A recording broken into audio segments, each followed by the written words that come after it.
meus amigos e irmãos. Que a graça e a paz do nosso Senhor e Salvador Jesus esteja com cada um de nós. Começamos aqui mais uma lição da revista Palavra e Vida, produzida pelo Departamento de Educação Cristã da Convenção Batista Fluminense. Esta revista, que foi escrita pelo pastor Valtair Afonso Miranda, com o título Corpo e Unidade, Cartas do Apóstolo Paulo aos Coríntios. Antes de começarmos a apresentação desta nossa 13ª lição, a nossa última lição deste trimestre, e que traz o título Uma Carta de Lágrimas, eu te convido a se inscrever gratuitamente no nosso canal, no botão aqui embaixo, onde está escrito Inscreva-se. Curta, deixe o seu comentário e acione o sino das notificações para você receber as nossas lições no momento em que publicarmos. Compartilhe para que mais pessoas possam, juntamente com a gente, desfrutar na aprendizagem da Palavra de Deus. Toda semana nós publicaremos aqui uma nova lição para estudarmos juntos. A lição de número 13, como eu disse, ela traz o título Uma Carta de Lágrimas.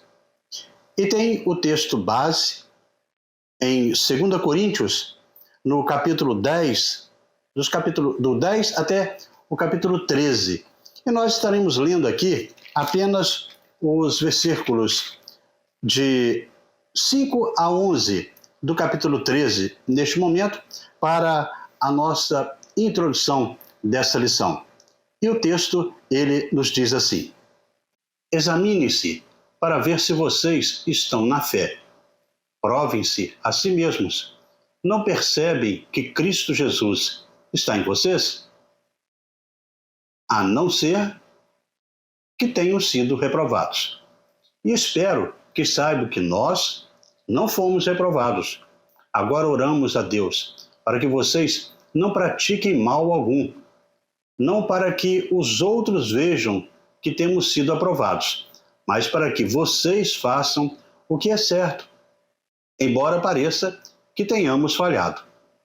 Pois nada podemos contra a verdade, mas somente em favor da verdade. Ficamos alegres sempre que estamos fracos, e vocês estão fortes. Nossa oração é que vocês sejam aperfeiçoados. Por isso, escrevo estas coisas, estando ausente, para que quando eu for, não precise ser rigoroso no uso da autoridade que o Senhor me deu para edificá-los, e não para destruí-los. Sem mais, irmãos, despeço-me de vocês. Procurem aperfeiçoar-se, exortem-se mutuamente, tenham um só pensamento, vivam em paz, e o Deus de amor e de paz estará com vocês. O objetivo da lição de hoje é de conscientizar ao leitor e estudante da revista Palavra e Vida de que, sem a autoridade ministerial que recebemos do nosso Senhor Jesus Cristo, jamais conseguiremos desempenhar com eficácia o serviço cristão. O estudo dessa lição também nos levará a compreender que temos de andar de acordo com as leis do Espírito Santo, lutando sempre com as armas espirituais. E para iniciarmos o nosso estudo de hoje, primeiramente nós devemos entender o significado da palavra autoridade. Autoridade, de um modo geral, possui relação com o conceito de hierarquia. Ela constitui no poder de comandar uma pessoa ou um grupo de pessoas, levando essas pessoas a atuarem de modo que se determina. E com isso, constitui-se também o fundamento para uma coisa chamada responsabilidade. E a palavra responsabilidade não é nada mais, nada menos do que a habilidade em dar respostas a alguma situação. Assim, a autoridade é o direito ou poder que foi outorgado a alguém para ordenar, para decidir, para atuar e fazer obedecer. No caminho de Damasco, Deus ele outorgou a Paulo a autoridade de ser apóstolo junto aos gentios.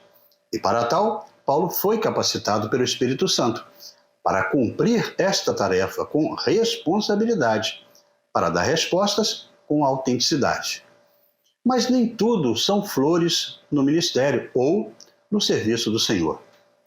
A história do cristianismo ela está cheia de mártires.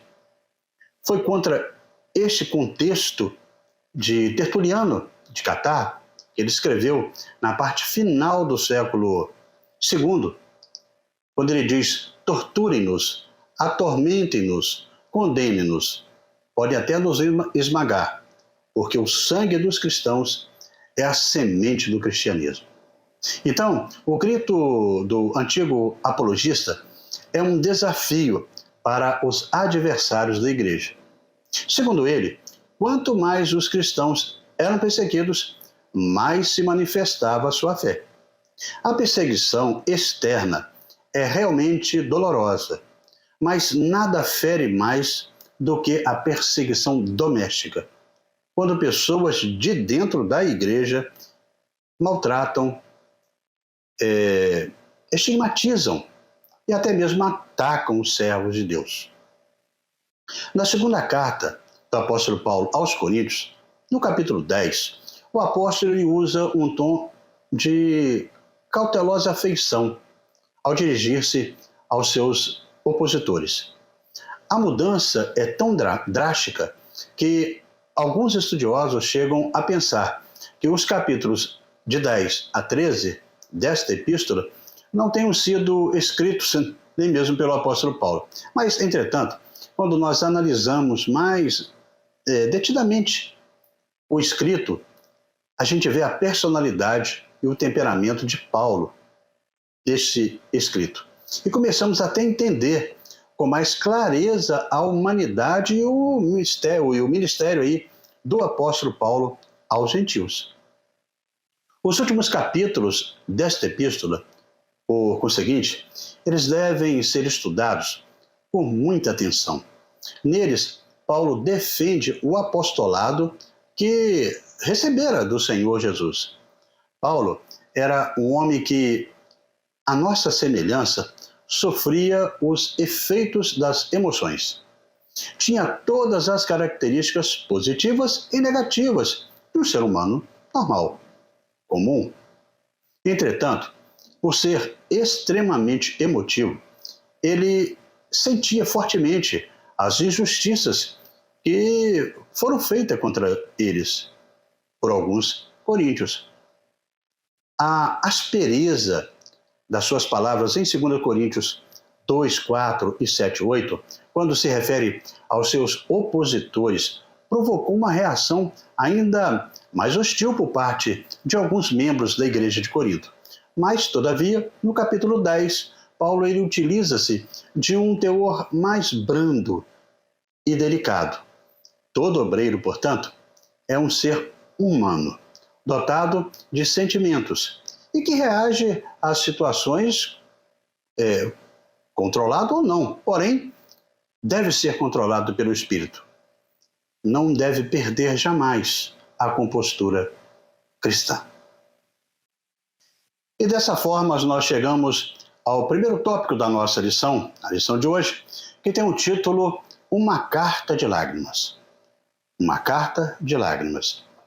Ao lermos os capítulos de 10 a 13 de 2 Coríntios, nós veremos acentuadamente que é com grande probabilidade esta carta de lágrimas que é mencionada pelo apóstolo Paulo no capítulo 2, no versículo 4, onde ele destaca que com muitos sofrimentos e angústias no coração ele tinha escrito este conteúdo.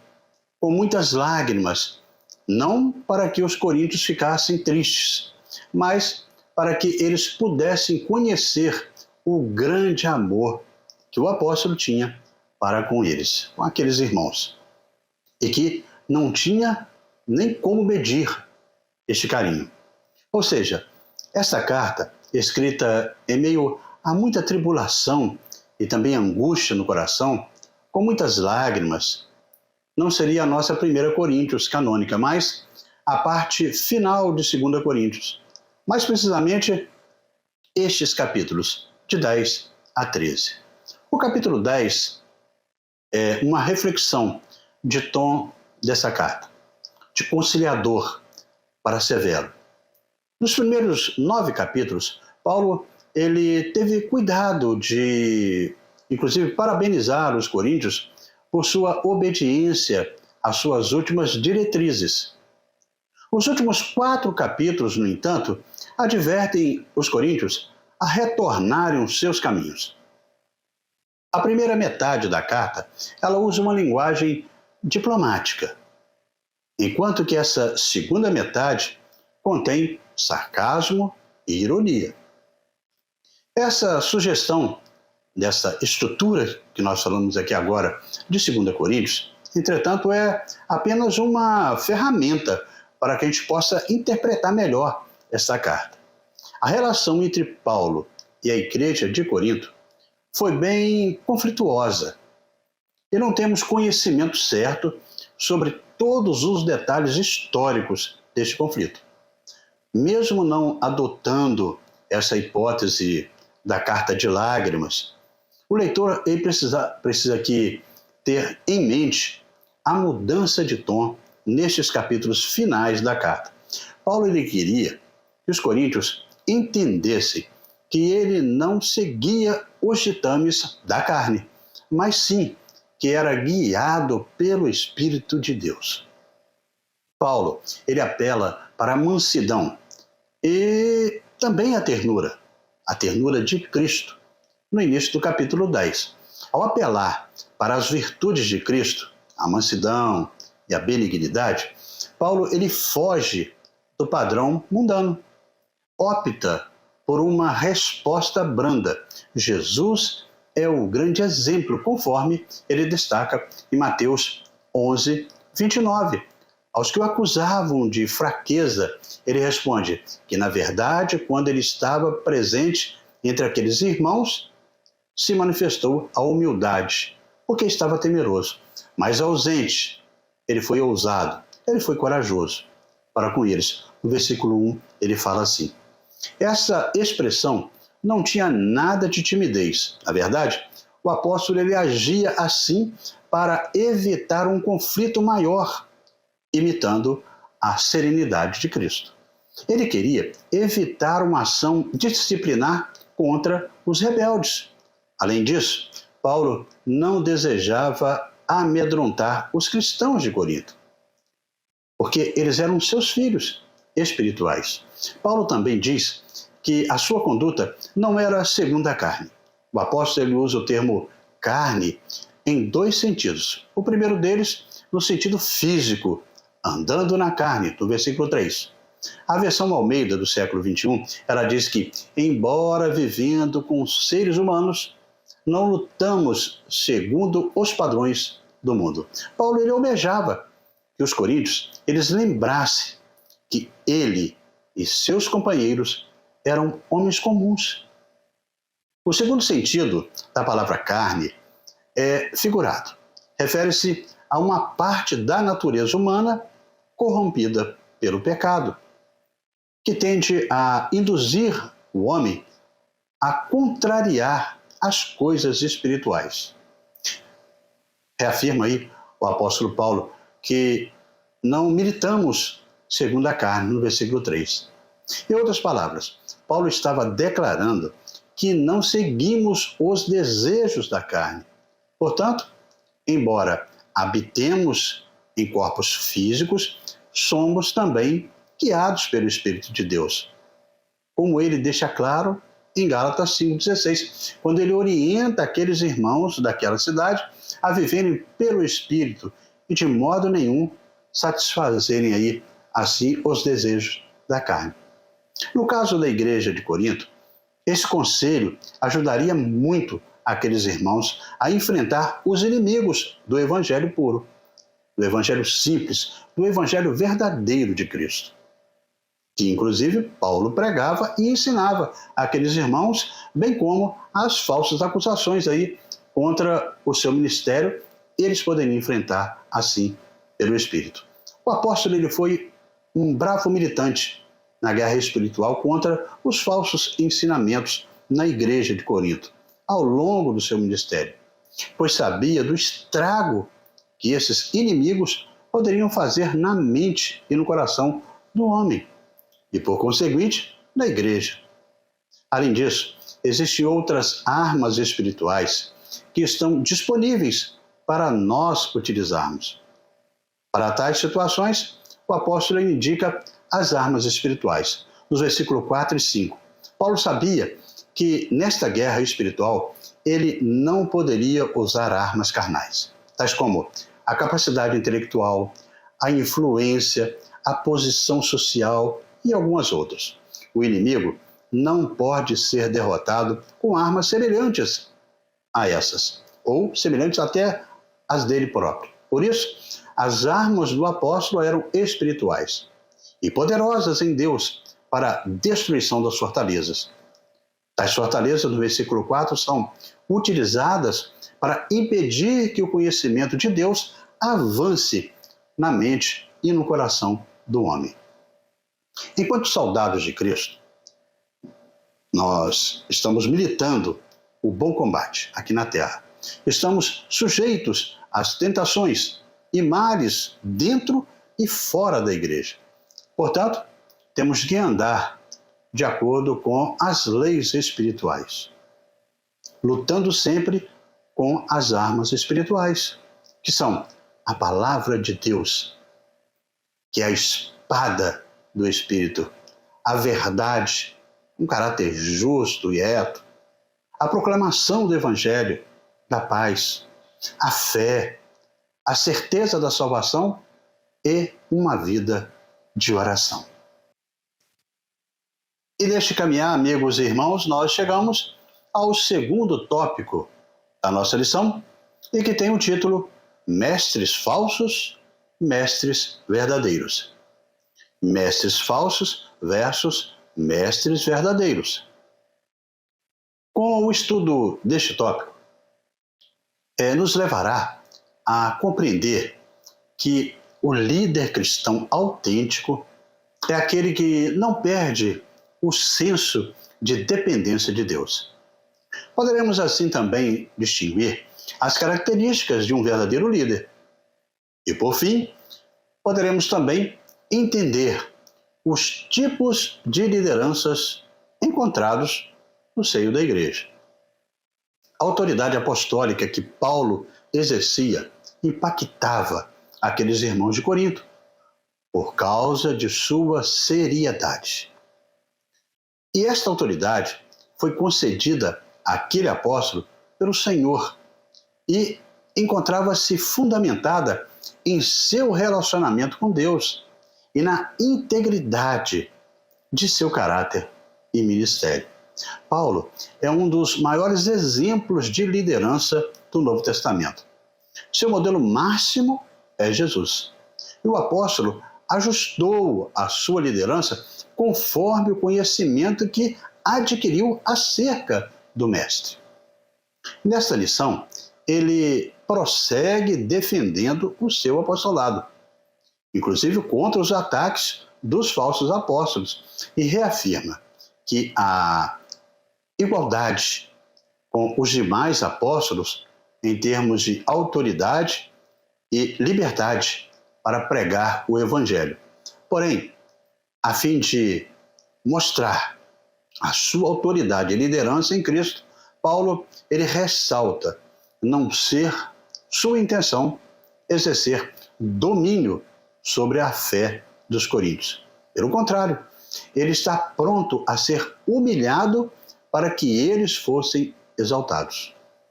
Como os coríntios se impressionavam facilmente com currículos, como fala aí em 2 Coríntios 11, de 21 a 23. Oradores poderosos e presunçosos e até mesmo persuasivos, demonstrações de poder carismático, eles foram esganados por um grupo de falsos mestres. Jesus já havia advertido os seus discípulos de que pessoas profetizariam, exorcitariam, né? Faziam milagres em seu nome, pessoas com as quais ele definitivamente não tinha qualquer relacionamento. Isso significa que a estratégia da igreja de Corinto de escolher seus líderes estava equivocada. Currículos e sinais manifestos de carisma não eram necessariamente sinais de vocação. E com isso, eles caíam facilmente em ciladas de falsos líderes. Esse grupo de mestres arrogantes minou a autoridade de Paulo em Corinto com críticas e acusações falsas. O apóstolo se sentiu então obrigado a responder às críticas, ponto por ponto. Especialmente a partir de 2 Coríntios 11, 21. Se eles eram judeus, ele também o era. Se eles eram descendentes de Abraão, Paulo também o era. Se eles eram ministros de Cristo, ele era ainda mais, porque foi chamado pessoalmente por Cristo, glorificado no caminho de Damasco. Paulo deixa claro que recebeu do próprio Deus a sua autoridade apostólica a fim de edificar e não dominar a igreja de Cristo. Entretanto, os coríntios, influenciados pelos falsos apóstolos que agiam na ausência de Paulo, demonstravam superficialidade do conhecimento das coisas espirituais, como declara aí no versículo 4. O fato decepcionou o apóstolo, porque ele tinha por objetivo preparar aqueles irmãos para apresentá-los como uma virgem pura a um marido, a saber, Jesus Cristo, como ele mesmo declara no versículo 2. A postura de Paulo de não depender financeiramente da igreja de Corinto foi utilizada injustamente pelos falsos apóstolos para acusá-lo de não ser ele um apóstolo verdadeiro. Por sua vez, Paulo afirma que os irmãos da Macedônia, nesse sentido, inclusive, e também outras igrejas, haviam socorrido a ele em suas necessidades. Nos versículos 8 e 9, assim ele declara. O apóstolo dos gentios, assim, procedeu, a fim de não dar ainda mais ocasião para os seus oponentes o acusarem. Naturalmente, é responsabilidade das igrejas sustentar, claro, os seus pastores. Aquelas congregações, contudo, ainda que não tinham condições de assumir tal responsabilidade, mesmo assim, elas o faziam. Nos versículos 13 e 15, Paulo ele fica tão irritado com os falsos apóstolos que, para desmascarar aqueles homens, usou a figura de Satanás, que, conforme reafirma, disfarça-se até de anjo de luz. É o que faziam os falsos apóstolos. Paulo expõe agora todos os seus sofrimentos físicos e emocionais por amor a Cristo. Fome, sede, nudez, açoites, prisões, naufrágios, ameaças e perigos que eram incontáveis. Ele não somente se identificava com aqueles irmãos a quem servia, como também por estes irmãos ele estava interessado a fim de que fossem beneficiados com o Evangelho. Seu amor pelas igrejas de Cristo dava a ele força para seguir em sua missão apostólica. Paulo, ele era um homem de Deus, que se identificava com o rebanho de Cristo. Isso em todas as situações. Dessa forma, irmãos, chegamos ao último tópico da nossa lição e que tem o título O Encontro com Jesus. É a base da autoridade. O encontro com Jesus é a base da autoridade. Paulo parece se sentir desconfortável com a necessidade de apresentar seu extenso currículo de trabalho na obra de Deus. Ele usa muitas expressões para demonstrar aquela situação desconfortável para aqueles irmãos, tais como: falo como se estivesse fora de mim, em 2 Coríntios 11, 23, com insensatez afirmo, em 2 Coríntios 11, 21, assim declara. Outra expressão que Paulo coloca: ainda que eu mesmo não vale a pena, em 2 Coríntios 12, 1. E essa última linha do seu currículo é certamente uma única. O capítulo 12, ele descreve uma experiência visionária de Paulo, numa passagem autobiográfica.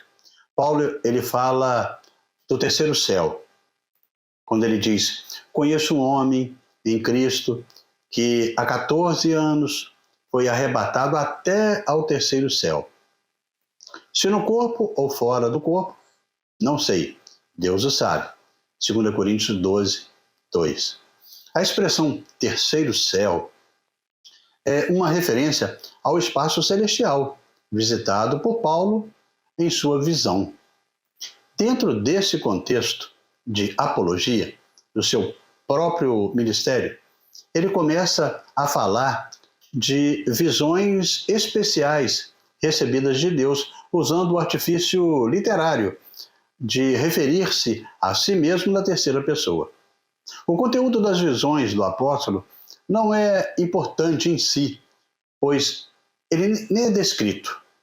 Com isso, Paulo ele confirma o seu desejo de não usá-las para ganhar importância, para não se orgulhar dessas revelações, que foi lhe dado aí um espinho na carne, um mensageiro de Satanás, como ele coloca, segundo o relato do próprio apóstolo. O termo espinho aqui foi usado de modo figurado, para indicar algo que causa problema ou muita dor. Como os termos espinho e anjo estão relacionados, a frase anjo de Satanás é realmente aí um atributo do espinho, que era representado uma característica que esse espinho possuía independentemente do que possa ter sido, ou quem possa ter sido.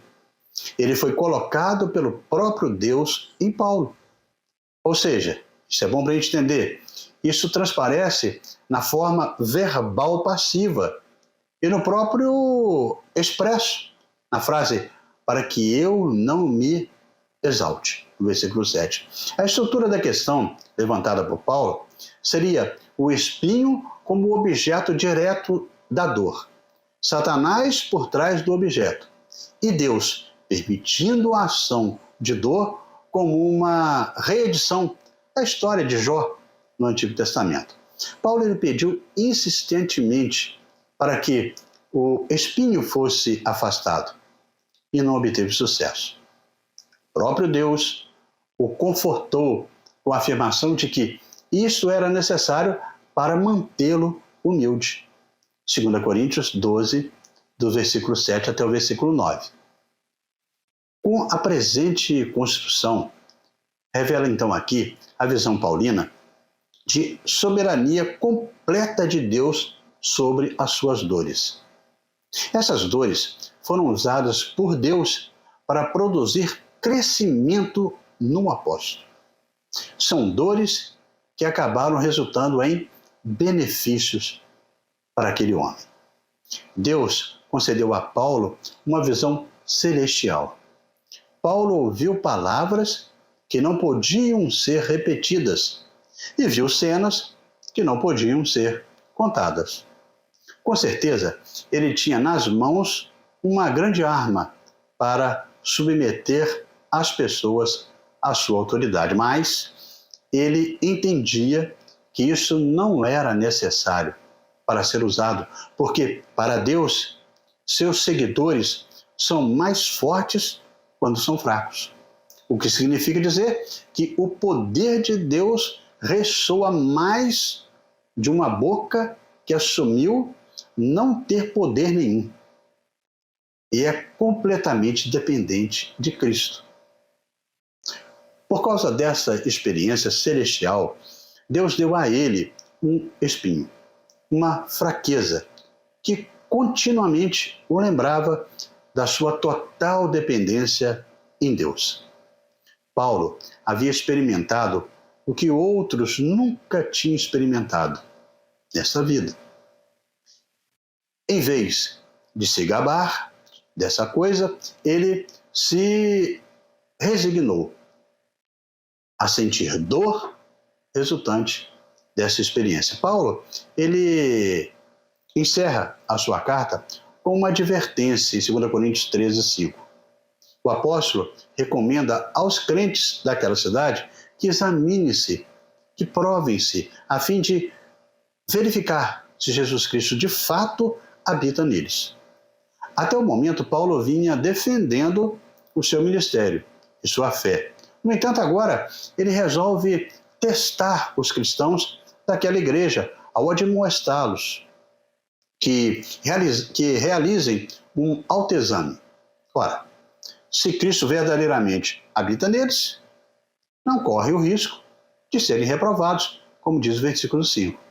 Paulo sabe que os fiéis não temerão uma autoavaliação. Espera que, assim como reconheceram a sua fé em Cristo, sejam também capazes de reconhecer o relacionamento sincero e fiel dele com Cristo Jesus. Paulo então encerra essa carta com um desejo, versículos 7 e 9. Ele desejava que aqueles cristãos fossem aprovados nessa autoavaliação. Era um desejo sincero de Paulo. E evidente, é o que ele deseja também para nós. Nas últimas recomendações, isso serve também para a gente. Parece contraditório até regozijar-se, ou seja, alegrar-se naquelas advertências. Bem, por serem disciplinados, porque isso quem faz um amor é o Deus Pai. Paulo também, ele recomenda que os coríntios, eles busquem a maturidade cristã, a fim de que não sejam enganados por falsos mestres. Por último, ele admoesta a terem o mesmo parecer e a viverem em paz. Isso é, todos deveriam estar comprometidos com a verdade do Evangelho e unidos em prol da manutenção deste compromisso. Assim chegamos à conclusão de nossa lição de hoje. Que exemplo nos deixou o apóstolo Paulo? Sua liderança não foi estabelecida por homens algum, mas por Deus. Portanto, ele sabia que no reino de Deus só há uma alternativa para aqueles que amam a Cristo e também a sua igreja. Servir, servir e servir. Não foi exatamente isso que fez o Senhor durante seu ministério terreno? Jesus assim o fez. Por que agiríamos de forma diferente? De acordo com o pastor e comentarista bíblico inglês Matthew Henry, em nenhum outro lugar o apóstolo Paulo ele sofreu mais oposições dos falsos profetas do que nesta igreja na cidade de Corinto. Paulo ele foi duramente provado. Se você é fiel ao Senhor e está enfrentando oposição, não desanime. Siga o exemplo do apóstolo Paulo. Não se exaspere. Não deixe de realizar a obra que lhe foi confiada por Deus, com amor e zelo. O inimigo desejava enfraquecer o apóstolo Paulo e a sua liderança, impedindo a igreja de avançar. Ele também desejava fazer o mesmo com a gente hoje. Assim Deus o quer. E nós sabemos que é uma batalha espiritual.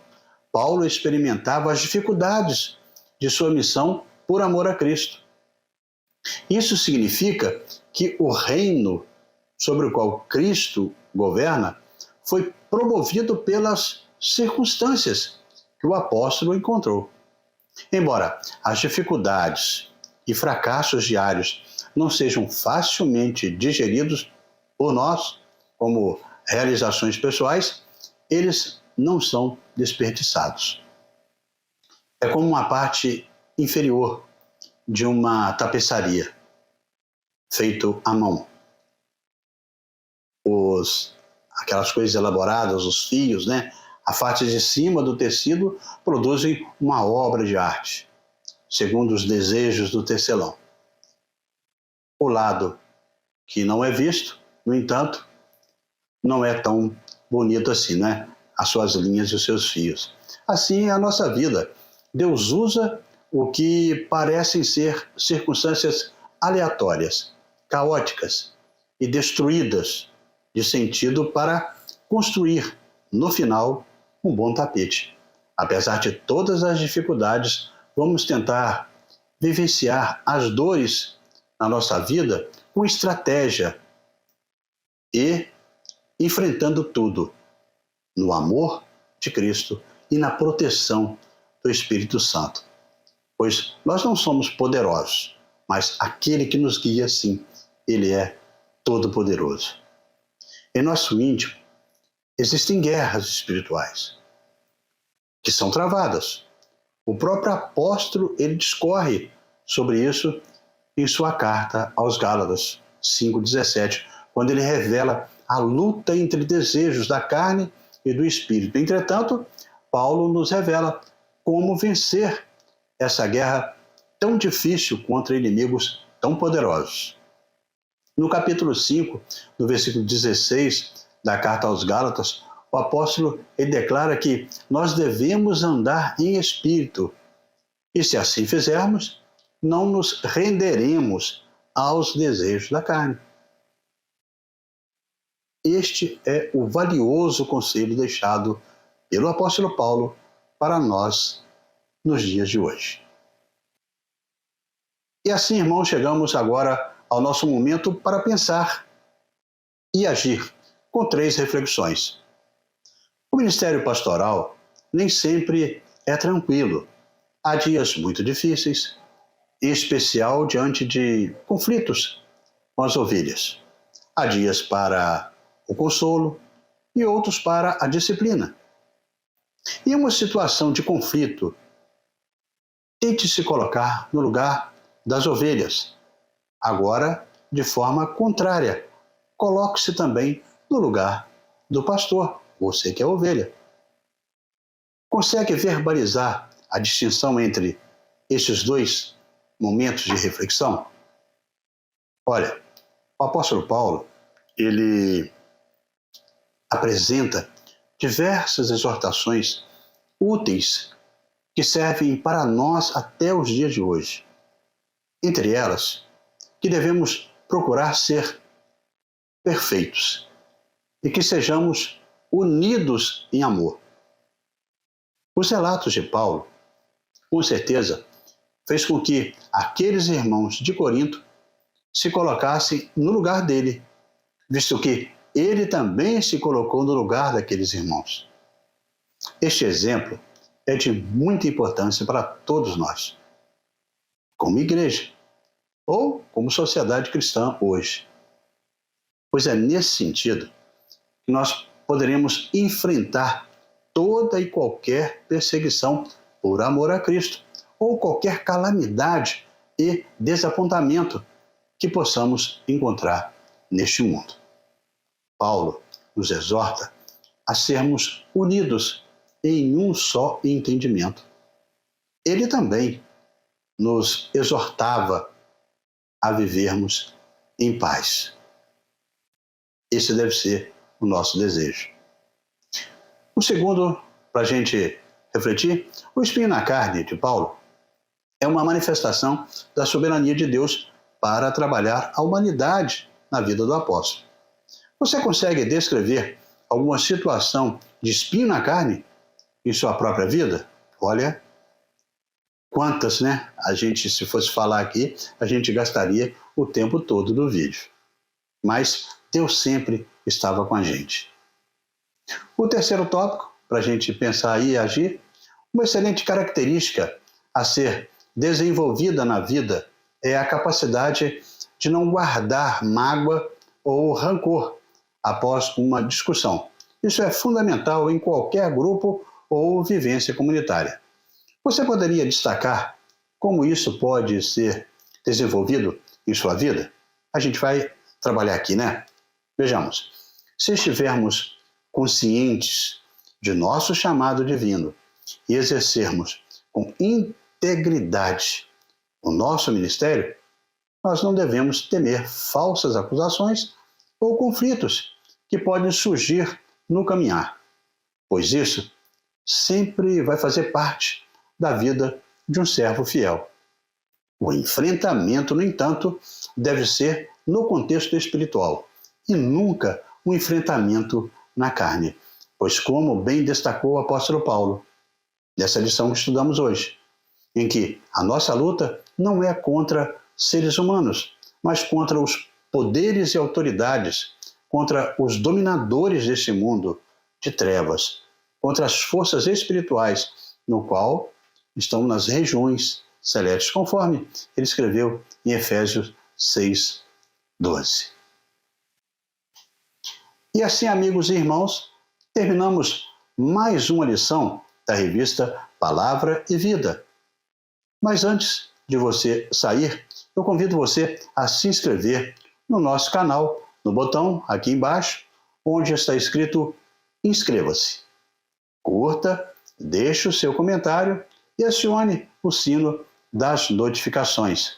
E compartilhe para que mais pessoas também possam desfrutar do conteúdo para a edificação de cada um, a aprendizagem da Palavra de Deus. Isso é muito importante para nós. Nós estaremos no próximo estudo, iniciando um novo trimestre e um novo ano, quando estudaremos uma nova revista que, desta vez, foi escrita pelo pastor Luciano Cozendei, que tem o título O Reino e o Monte. O Reino e o Monte, que é a cidadania do reino e o sermão do monte. A lição número 1 que estudaremos a próxima semana tem o título O Reino de Deus. E nós estaremos publicando aqui esta nova lição, se Deus assim nos permitir. Amém?